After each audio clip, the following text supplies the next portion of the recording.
Hey, how's it going, everybody? I'm coming to you today from my snowy backyard garden. We just got through a week here on Vancouver Island of some of the coldest, snowiest weather that I remember ever having here. And yesterday it poured rain, and today it's a bit warmer, so a lot of it is melted now, but there was a lot of snow, and unfortunately it caused a lot of destruction in the garden beds. In this bed I had planted overwintering cauliflower, and they're all dead. There's just like nothing left. And yeah, like as you can see back here, like a lot of with all the snow that we got, all these hoops just got destroyed. So we'll see how it goes. All right, so today I wanted to talk about something that is kind of related, which is how to stay healthy and just generally survive if you live in a place that has cold winters.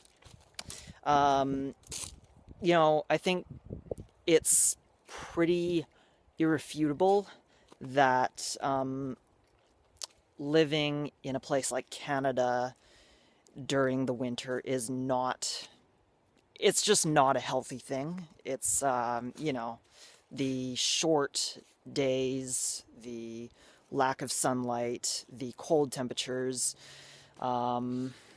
It's not what we're designed as humans to. It's not our ideal climate. But unfortunately, there are many circumstances that prevent us all from just up and moving to the tropics, which would be wonderful and is definitely my eventual goal, is to at least spend part of the year in a warmer climate. But in the meantime, I've thought a lot about how to stay as healthy as I can in a less than ideal climate such as this one, where, from November to March we have incredibly short days and quite a lack of sunlight a lot of the time, especially here on the West Coast. We get days and days nonstop of just rain and thick cloud cover. So that leads me to my first thing that I want to talk about, which is that in the winter especially, I believe that it's crucial to, anytime there is a sunny break, to get out and take advantage of it as much as you possibly can, which is what I'm doing right now. I was going to film this video in my bedroom, and the sun came out.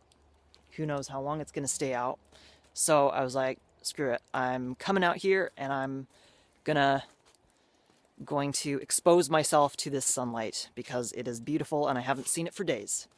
And I think that just like that one simple thing, because the days are so short and there's such a lack of vitamin D in general, it's super, super important to, whenever there is a sunny break during the day, if at all possible, get out and take advantage of it as much as you can.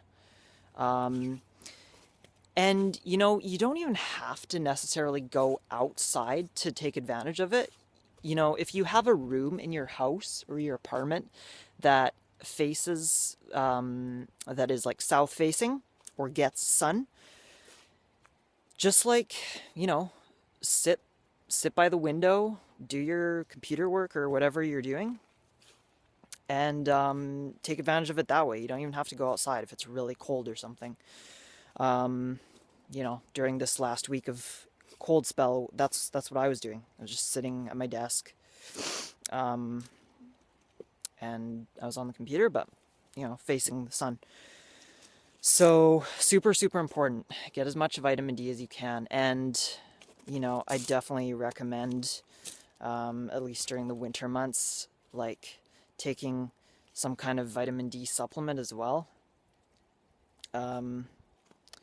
Especially if there's like long stretches of time where there's just thick cloud cover like there often is here on the West Coast. Okay, so the next thing that I wanted to talk about is staying active, which kind of goes, staying active during daylight hours in the wintertime, I find makes a big difference. When it's cold and miserable out, it's often like, hard to motivate ourselves to get out and stay active. But I find that it makes a huge difference in my overall well-being and how I feel. If I just force myself to get out there, even if it's not that nice, just dress appropriately, go for a walk or a run if you want, but just go for a walk. And get some fresh air. It's super important in the winter because like we're all just like cooped up inside all the time, which is not natural. And moving your body and getting fresh air can make a huge difference to that. And ideally during daylight hours. Now, we invested in a treadmill this year, which I think is another good option, especially if you live somewhere where it's like gets really icy and slippery on the roads and you have tons of snow. Sometimes it's just like not enjoyable to exercise outside, or sometimes it's not even really like possible to do it safely. So like if you have the means, getting a treadmill or some kind of other like indoor piece of cardio equipment, I think can be another really good option. I think it's really helped like with me with maintaining a good healthy like fitness routine this winter. It's been really nice. So just another thing to consider.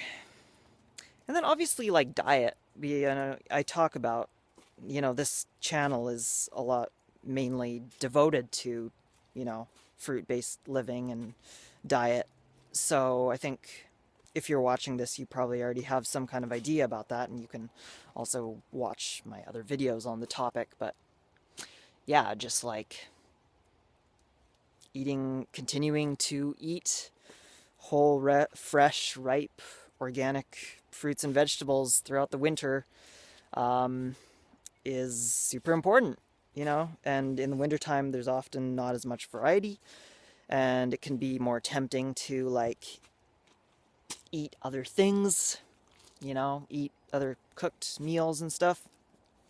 But I've found that, I don't really think it's like that hard if you just decide that you want to do it, that it's important to you. I don't think it's that hard to continue eating a 100% raw vegan diet, even in the wintertime. There's still lots of things that you can get. You can get like persimmons are usually available until December. I've been eating pomegranates, which have been really delicious. I've been eating a lot of citrus. Bananas are always available. Dates, apples. Yeah, apples this time of year, there's loads. Yeah, and just continuing to load up on the greens. I think I typically include a bit more fat in the wintertime too, just feels better.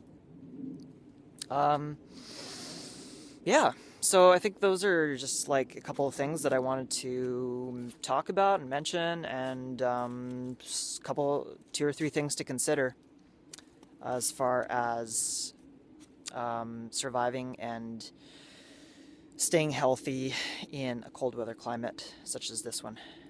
So I hope that gives you some food for thought, and let me know if you have any comments, questions, anything like that, and I'll see you again soon. Thanks for watching. Bye.